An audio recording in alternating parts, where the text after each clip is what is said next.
Bom dia, boa tarde, boa noite, família palestrina. Sejam bem-vindos a mais um vídeo aqui no canal Verde A Cor da Inveja. Eu sou o Gui Professor. E se você não é inscrito no canal ainda, peço que você se inscreva. Deixa o likezão, compartilha esse vídeo com seus amigos aí. Tamo junto, rapaziada. A gente vai reagir aqui a um programa de esporte da ESPN. Então, créditos pra ESPN e créditos pra Joyce Palmeirense aí, que disponibilizou o vídeo pra gente aí. Então, vamos curtir esse videozinho aqui, vamos comentando em cima, né? Vamos ouvindo o que eles têm pra falar. O jogo do Palmeiras Atlético Mineiro vai acontecer no dia 3, é isso? 3/8/2022, é isso mesmo, dia 3 de 20 de 2022. E vai ser no Mineirão o primeiro jogo, o segundo jogo no Allianz Parque. Então vamos aqui ouvir o programa, rapaziada. Do esporte, para todo mundo no estúdio, para nossa equipe também que está em Itaquera. O que eu amassei de pão de queijo hoje no café da manhã foi falta de educação. Exatamente. Foi assim, o pessoal do hotel, inclusive, vai cobrar da nossa produção, né? Uma notificação, né? Exatamente, né? A nossa Clarinha hoje vai ter um pouco de dificuldade, porque o cartão de crédito dela, né, passará por algumas atualizações em relação ao que você fez no café da manhã do hotel hoje de manhã cedo. Fazer o quê? Não nego. Mas olha o seguinte, a gente está aqui direto de Belo Horizonte, já posicionado no Gigante da Pampulha, no Mineirão. O clima tá gostoso aqui em BH, normalmente é bem quente, bem calor, mas hoje tá fresquinho, o tempo tá nublado. Mais uma coisa que eu queria já trazer para o debate, o seguinte... A gente estava de olho aqui, né, Facincani, no gramado. O pessoal tá até cortando a grama agora, ajeitando aqui pro jogo, mas a condição não é muito legal. Já puxando pro papo para Galo e Palmeiras, que o jogo que acontece com transmissão exclusiva da ESPN do Star Plus, isso muda muito a característica do jogo, ou atrapalha a característica do jogo das duas equipes. Um Palmeiras que tenta acelerar e um Atlético que tenta cadenciar mais a bola, né? Exatamente, né, Mário? Mais uma vez, bom dia para você, para o fã de esporte. Todo grande espetáculo, principalmente de futebol, se começa com o chamado grande tapete, né? Para que hoje você tenha o desenvolvimento do jogo da melhor forma possível. Quando você tem um gramado irregular, normalmente você tem mais dificuldade para esse controle de bola, para você Igual o acelerar gramado do Arena para Castelão, velho. você Jesus variar amado. o seu tipo de jogada, Jesus até em mudanças amado. táticas. Tudo isso tem influência no Ave gramado, Maria, que porque gramado a bola ruim não do corre Castelão, viu, sempre rapaziada? perfeita, né? Atrapalha ambos, né? Atrapalha os dois times. Não tem essa história de que é bom para um, ruim para outro. Não, quando um gramado é ruim, quando alguma coisa é ruim para todo mundo. Agora, um time que, em tese, joga mais no recurso de bola levantada na área, você tem a facilidade de evitar esse tipo de jogada e tentar mais uma ligação direta. Como o Palmeiras, ele é uma equipe que em alguns momentos ele utiliza dessa artimanha, ele pode ter uma vantagem de, em relação ao Atlético Mineiro, se beneficiar de um Gustavo Scarpa na fase que está vivendo para levantar uma bola, nessa possibilidade agora de ter um Flaco Lopes e um centroavante muito bom no jogo aéreo, laterais que apoiam um pouquinho mais, né? Até porque a gente vai falar daqui a pouquinho. O Flaco Lopes é forte mesmo, hein, guys? Tô gostando, velho. Tô gostando do que eu tô vendo, viu? Muda a característica de uma chegada de linha de fundo, de um cara que sabe Tô bater realmente muito bem na gostando do que eu tô bola. vendo, velho. Então, para esse tipo de gramado, digamos, mais limitado tecnicamente para você desenvolver o seu jogo, talvez para quem goste mais de bola parada, de jogo aéreo, de cruzamento, você evita um pequeno percalço ao longo do jogo. Vou mandar de volta pro estúdio aí pra gente trocar uma ideia lá e cá, direto de São Paulo e direto de BH também. Não, mas eu quero insistir nesse assunto. Tá tão ruim assim o gramado, é isso? Ô Abel, seguinte, não é que está tão ruim. Aqui na área do goleiro tá pior. Tá com muito buraco, você consegue ver a areia, a terra aqui no setor do gol.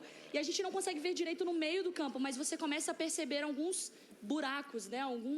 Faltando grama ali em algumas partes. Arremendos, né? De grama que foram, claro, colocados para evitar esse tipo de situação de irregularidade, o que é normal, porque em várias partes do Brasil os gramados são montados com placas, né? Não existe uma grama. O que foi, Mari? Tô até observando aqui do lado da área também, na entrada da grande área tá um pouquinho ruim, né? Os gramados, antigamente, eles eram... Comercial, aí não, hein, mano. Aí não, pô, aí não. Plantados de uma forma mais uniforme, ou seja, eram praticamente um tipo de grama e aí você fazia todo o aparato e todo o controle. Hoje não, hoje os gramados são feitos em placas, até porque estádios de arena como o Mineirão, que costumeiramente recebem shows e eventos e tudo mais, essas placas são retiradas para facilitar esse transporte e depois são recolocadas. E esse que é o grande problema. Se você tira um gramado sem o tempo adaptado ao plantio e principalmente para você enraizar essa grama e ela obviamente ter um crescimento muito mais uniforme, você acaba danificando a situação situação. E o Mineirão passa por Teve isso, assim como outros gramados do Brasil, né? E, Abel, até mando pra você, porque se eu não me engano, no jogo entre Atlético e Corinthians, e o Atlético até já fez um post uma vez, ironizando o Mineirão sobre a questão de gramado, falando, olha, não dá pra jogar, olha a situação do gramado, enfim. O Atlético já reclamou sobre isso, acho que foi no jogo contra o Corinthians, que a bola ficou... Sabe quando você toca a bola, ao invés dela ir rolando, ela vai dando aqueles pulinhos?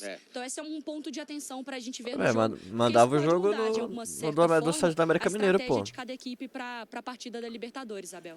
Com certeza, Mandava pra outro Mariana e estádio, Felipe pô. É Fatigani simples, tá ligado? trazendo Reclamar, mais você manda o jogo lá ainda, pô. Importante, mas Vai desagradável. entender. Um gramado ruim nunca é legal, né? Para um jogo de futebol, ainda mais para um jogão como vai ser mais uma vez esse confronto, mas esse primeiro jogo entre Atlético e Palmeiras, um Galo que chega, Breler, num momento ruim, né? Um momento de indefinições. Troca de treinador, o time jogando mal, resultados ruins no Campeonato Brasileiro, mas obviamente muita esperança nesse time, nesse elenco. E o Palmeiras que pode até não estar no auge, mas continua com aquele time azeitado, né? E sabendo o que faz nas mãos do Abel Ferreira. Temos tela para comparar os desempenhos, mas esse Palmeiras desse ano é melhor que o do ano passado e o Galo muito inferior ao que jogava na época do encontro entre as duas equipes. É difícil mensurar se o favoritismo do Palmeiras hoje por ser melhor é maior que o suposto do Galo. Eu digo suposto porque naquela época, pelo fato do Palmeiras ser o atual campeão, pela força que o Abel conseguia tirar desse time em mata-matas, eu considerava ainda como favorito, apesar de muito desacreditado.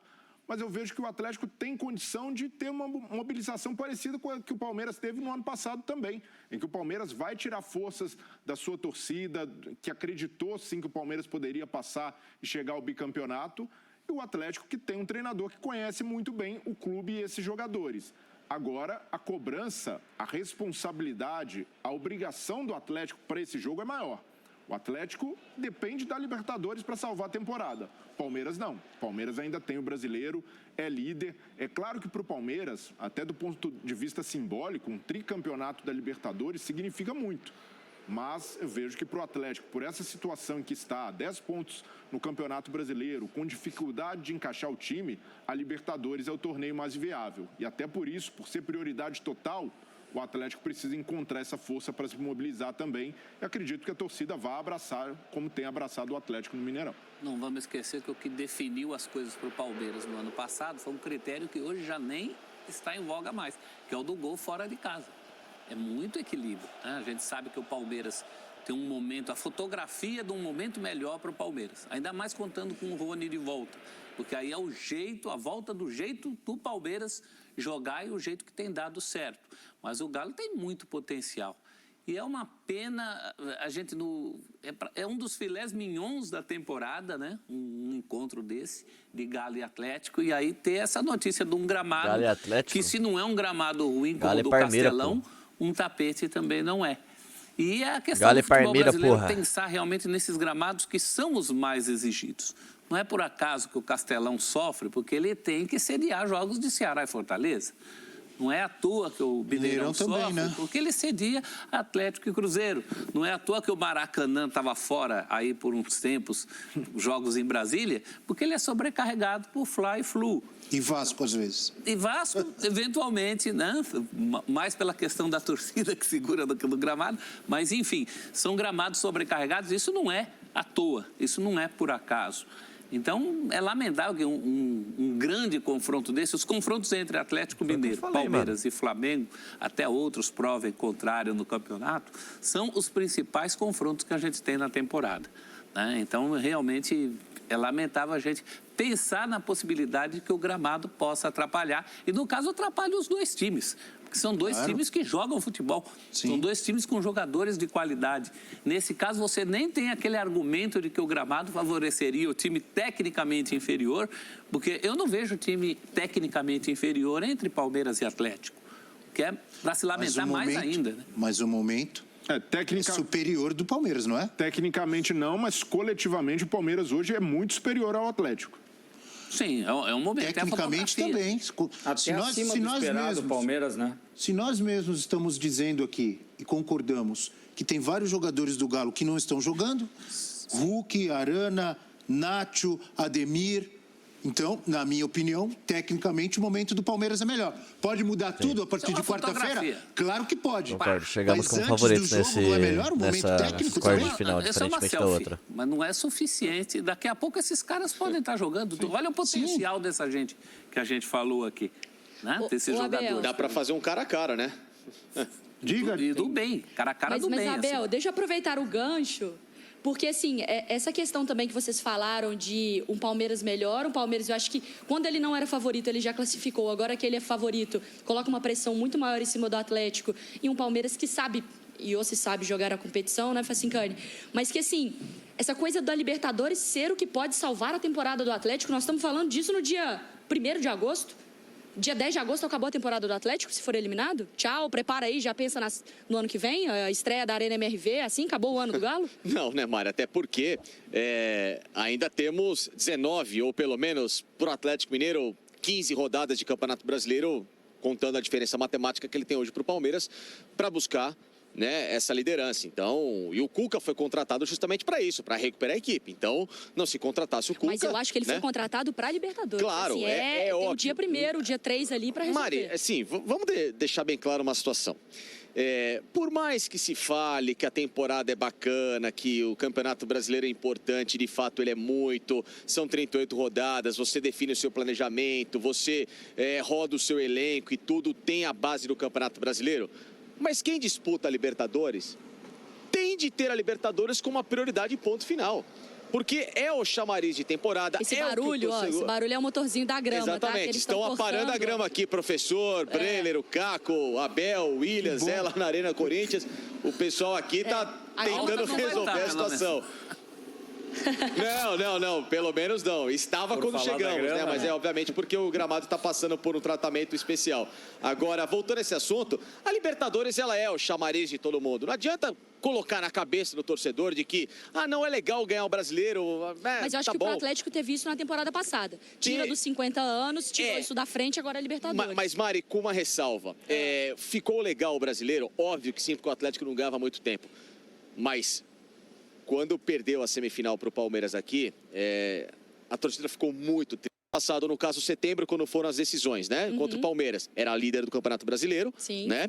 O Atlético, ele ainda estava na Copa do Brasil, diferente desse ano que ambos estão fora, mas ele estava num cenário em que hoje o Palmeiras está...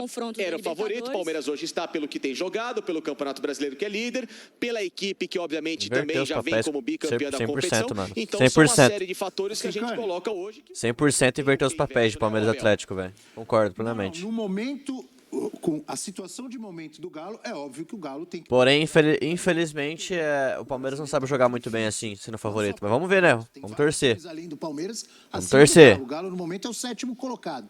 Mas esses times, com os elencos que tem, principalmente Flamengo, Galo e Palmeiras, eles têm mostrado nos últimos anos que dá para lutar sim por 2 competições. O Palmeiras atual, eu não vejo o Palmeiras atualmente priorizando nada. Ele quer ser campeão brasileiro e da Libertadores e ele pode fazer isso, como o Flamengo fez em 2019. O Galo ano passado ganhou 2, ganhou Brasileiro e Copa do Brasil, e o Palmeiras ganhou também 2 seguidas. 2 juntas, 2 seguidas não. Sim. 2 simultâneas que foram Libertadores e Copa do Brasil. Então esses times que têm muito mais investimento e mais elenco, eles conseguem lutar por 2 competições. O Galo, ano passado, poderia, de repente, até ter vencido as 3, que seria um absurdo. Caiu invicto da Libertadores, ficou muito próximo de uma final. É a salvação para o Galo. Diga, Caco. Comercial mais não, de 25 pô. anos, eu falei, eu quero estudar gastronomia, eu quero... Não, a Libertadores é a salvação para o Galo. Por mais que ele tenha aí vários jogos ainda pelo Brasileirão, essa semana é muito importante. Até porque entre as 4 equipes aí que a gente está discutindo, o próprio Flamengo, que está nessa prateleira mais alta, junto com o Palmeiras e o Galo pelos seus elencos, o Corinthians vive um momento melhor que o Galo. Mas isso não significa, é a grande chance do Cuca, do Galo, dar essa virada na temporada, sim. daquilo que a Mari falou, não é que vai acabar a temporada, mas vai ficar complicado se o Galo não passar pelo Palmeiras e ficar só com o brasileiro. Da expectativa que tinha do ano, o Palmeiras está onde a gente imaginava que estaria, o Galo não. O Galo estava até um pouco no início do ano mais à frente que o Flamengo, ficou para trás até mesmo do Corinthians, não menosprezando o que é o Corinthians, mas pelo elenco que tem, pelo que vinha fazendo ano passado o Galo e a consistência maior do Palmeiras, vai ser muito difícil para o Galo fazer isso, mas tem individualmente jogadores, o Hulk não é um super-herói, mas ele pode da noite para o dia voltar a jogar o que é num confronto como esse, que é motivador, e dar a volta por cima e até mesmo fazer uma grande vantagem no primeiro jogo. E já devolvendo para você, Mari, para vocês, Mari e Facincani, e respondendo também, dando a minha opinião sobre o seu questionamento, a sua pergunta, eu tô com o Caco. Se o Galo for eliminado agora pelo Palmeiras, não acabou a temporada, mas mentalmente vai ficar uma ressaca de fim de temporada. Difícil, né? Eliminação para o Flamengo na Copa do Brasil, para o Palmeiras na Libertadores. E com essa pontuação atrás no Brasileiro, vai ficar ali um sentimento de, E seria vamos pensar pro ano que vem. a terceira eliminação do Cuca pro Abel. Diga lá, Mari. Não, calma, vamos só fazer um negócio. Vocês estão muito pessimistas, calma. Ainda pode ter uma reviravolta Não do tenha Atlético dúvida. na temporada. Esse povo é muito pessimista quando vai fazer a análise também, pelo amor de Deus. Mas sabe o que é interessante do que o pessoal estava falando no estúdio e também do que você falou, Facincani? É que eu acho que a grande diferença da temporada passada é que, assim, o Atlético, quando ele é eliminado da Libertadores, pro Palmeiras aqui, ele não tinha a garantia de que seria campeão brasileiro, Sim. porque ainda tinha o campeonato para acontecer. A sensação, eu tenho primos e amigos atleticanos, a sensação era de que, olha, se a gente for eliminado hoje pro Palmeiras, mas a gente vai ser campeão brasileiro lá em dezembro, eu fecho o negócio, porque eu quero tirar os 50 anos das costas. Então, só que a diferença para essa temporada é, se o Atlético for eliminado da Libertadores hoje, não há garantia, e o Atlético não está nem perto da condição que ele estava na temporada passada, de olhar e falar assim, bom, fui eliminado, mas ainda posso beliscar ali o meu brasileiro e levar para casa o troféu. Essa temporada a coisa tá diferente. Vai ter de remar muito. E outra coisa, a gente sabe como é que são os trabalhos do Cuca. Eles demoram pelo menos de 15 a 20 dias para pegar no Em jeito. 2011, quando ele chega no Atlético, ele toma 6 derrotas. Sim. E aí o pessoal pede a cabeça dele, o Calil mantém, e aí ele é campeão da Libertadores em 13, né? Vice do Brasileiro em 12 e campeão em 13. O ano passado, ele chega no Galo, aquele começo de ano conturbado no Campeonato Mineiro, relação com o Hulk que não era das melhores, depois se acerta e o Atlético embala. Então, bom, esse primeiro jogo mesmo, contra o Internacional, 3-0 acachapante, que ninguém esperava que o Atlético entrasse em campo de uma forma tão desorganizada. E o que me chama a atenção não é nem a questão só de, taticamente, o Atlético ter perdido um referencial que no ano passado foi esplêndido. Fisicamente, eu vejo uma equipe que nesta temporada, ela também não foi tão bem trabalhada para jogar na intensidade que ela gostaria mediante ao que foi no ano passado com o Cuca. Então era um Atlético diferente, era um Atlético mais rápido, era um Atlético de pulmão cheio. Eu vejo o Atlético desse ano mais cadenciado, um Atlético um pouquinho mais pesado. Então, assim, são fatores que, se a gente coloca no papel mediante a como o Cuca gosta de trabalhar, ele é um cara de um trabalho para início, de pelo menos esperar um pouquinho acontecer, né? Vou mandar pro estúdio, porque até o carrinho aqui da grama tá bem atrás da gente, com uma outra pergunta. Já que a gente está falando tanto de um Atlético que a gente não entende como ele vai entrar em campo, que tem um processo do trabalho do Cuca, isso não deve dar uma pane no sistema, alguém me configurou na cabeça do Abel, porque ele estuda o adversário, como que o adversário monta o time, pensa o ponto fraco, pensa o ponto forte. Agora, que Atlético que é esse que o Abel vai ter que enfrentar? Qual que é o plano que o Abel vai ter que... É aquele Cuca do ano passado? É um plano diferente? Como que ele monta? Porque ele não sabe que Atlético que é Abel? Abel Neto, não Abel Ferreira agora. Olha, pelo que a gente acompanha do Abel Ferreira, ele tem plano A, B, C, D. Se vier o Galo no estilo turco, eu vou acabar com eles assim. Se vier o Galo recuperado com o Cuca, eu conheço bem o Cuca, já acabei com ele 2 vezes, eu vou assado. Ele tem vários planos. Antes de vocês falarem, eu tenho uma pergunta interessante, se vocês me permitem, amigos, Caco, Breiler e professor Celso, para Mari Spinelli. Que eu sei que Mari, ela tem uma proximidade com a Fátima do Sumaré, que é uma grande torcedora do Galo. E aí, então, eu pergunto para Mari Spinelli, você tem conversado com Fátima do Sumaré, uma fanática do Galo, Bruno Vicari sabe disso. Sim. ela está otimista, já que você falou em pessimismo, ela está otimista mesmo com essa má fase do Galo, esse futebol ruim, Hulk não fazendo gol, Nath Oi, não, velho.